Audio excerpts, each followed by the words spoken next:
but we're learning. All right, well, I think we can go ahead and get started. And again, so welcome everyone. This is Financial Foundations here at Benchmark. This month, we're going to continue the conversation about debt. And with us today is Elian Levatino. He is a CFP advisor here and a partner here at Benchmark.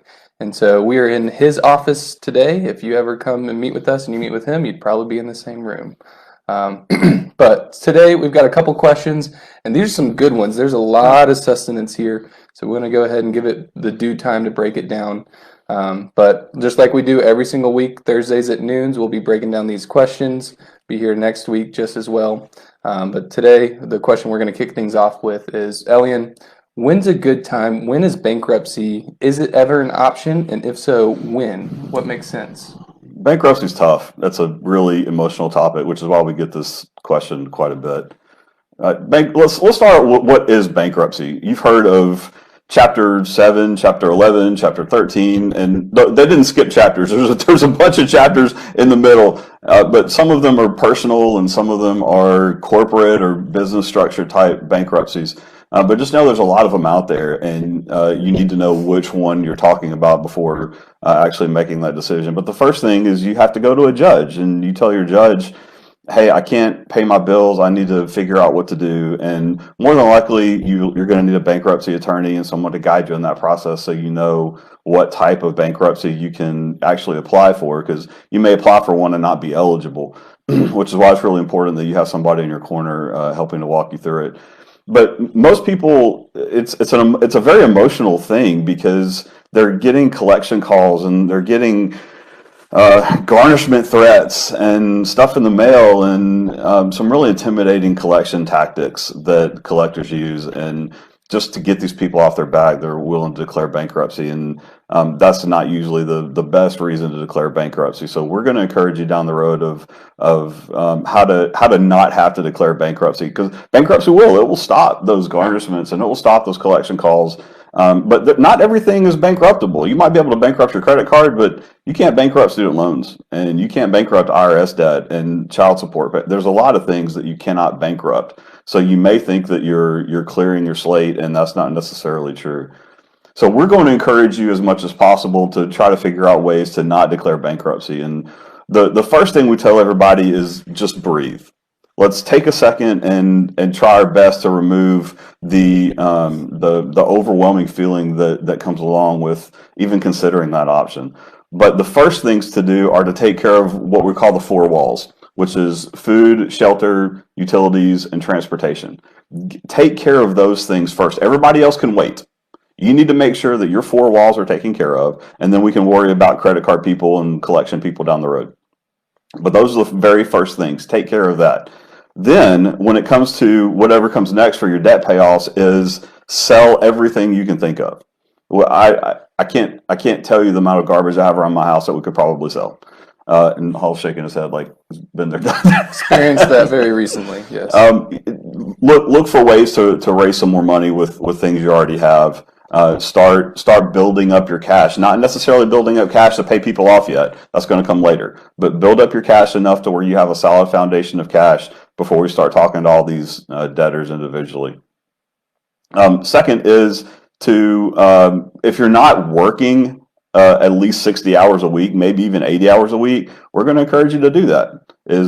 You're working a 40-hour week, and I know you're already exhausted, but looking for ways to earn a little bit more money. And we're big Dave Ramsey people around here, and Dave says the only reason you used to see the inside of a store or the inside of a restaurant is if you're working there.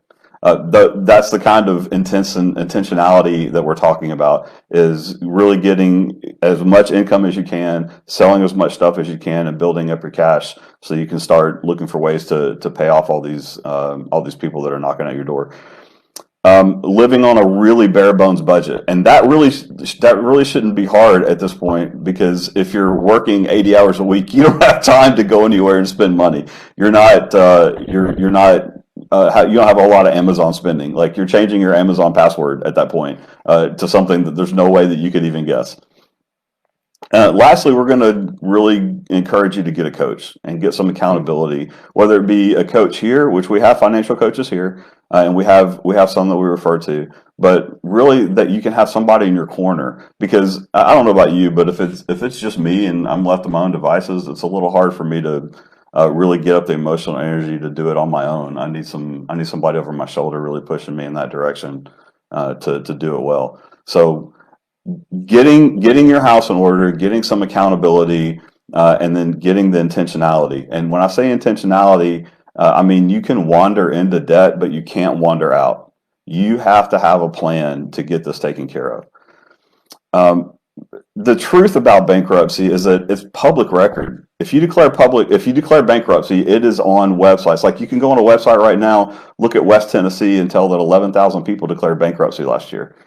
And that's just West Tennessee. I think that's actually just Memphis and Jackson, and that's not everybody in the middle. And then the names are published, and the case dockets, and everything is out there. For some reason, we don't like talking about our finances to our friends and family. Well, if you declare bankruptcy, anybody can go look at it. Now it's public record that anybody can go see it. So there's some give and take to declaring bankruptcy. You're opening yourself up to a lot of things you may not be even aware of. It's emotionally taxing to declare bankruptcy. It's when having to go through the process of an attorney, standing in front of a judge, having to make phone calls for everything that like all your the negotiations that you have to have with credit card companies and all that kind of stuff is incredibly difficult. Buying a home after bankruptcy is going to be difficult. We're not big fans of credit scores in general, but this will mess with your credit score significantly. It will keep you from getting a mortgage in the future. We're not going to encourage you to ever have a car loan again, but if you ever did, that's going to be very, very difficult. You're going to have incredibly high interest rates, and it may even keep you from getting a job. More and more people are pulling credit reports to figure out if they even want to hire you. And if you have bankruptcy on your credit report, you may end up losing out on that job that you wanted. Come see us. Come talk to us. Let's talk about the ins and outs of bankruptcy. Decide if that's really right for you, and if there's ways around it. We want to be your biggest cheerleader in that. And two things I'll add to that. One is I don't care how financially savvy you think you are. We do this for a living every single day. Not on Saturdays and Sundays, sometimes. But every single day we're doing this. And even us, we're meeting with other advisors. I'll meet with Ellian. Ellian meets with other advisors here in the office. We all need that accountability regardless of where you are. Just because we know that's how you get from point A to point B, you need that accountability in your life. And so whether it's a financial professional, a spouse, a good friend, find someone to open up with. Second is I want to address the big myth. You can't just declare it out loud that you're bankrupt. So if you do that, just know there's a few more steps that are involved with it. It's a little bit more intricate than that. Some people have done it before, didn't work out for them. But part of a way to get around bankruptcy is people think that they'll just consolidate all their loans together. They'll just put everything into one loan. They'll go to a loan consolidation company and think that solves their problem. How would you say to that? Yeah, so that is our second question today is debt consolidation a good thing?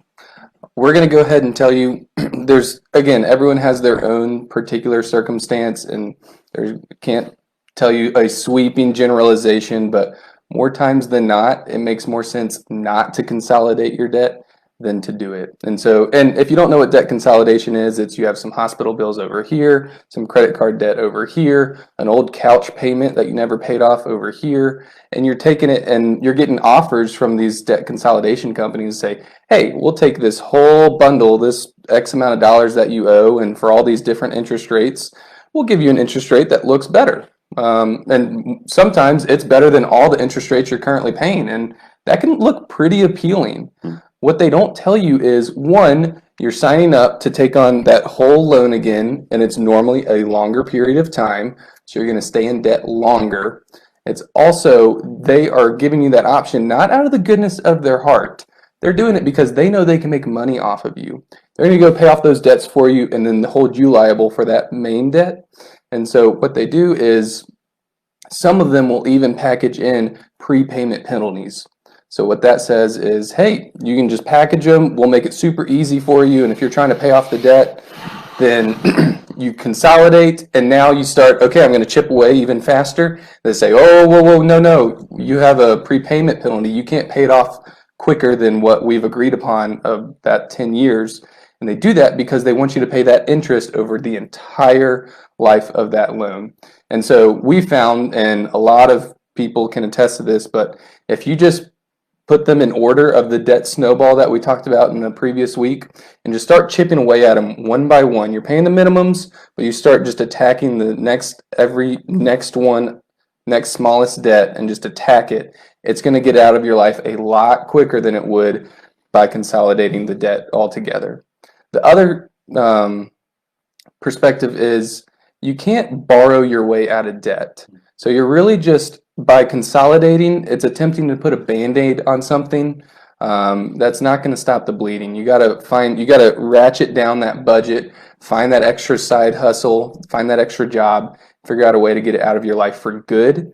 And we don't think the fastest way to do that is through consolidating the debt. We think the fastest way to do that is with a plan in place. So we'd really encourage you to find that plan, put it in place, find someone that can help you put that plan in place.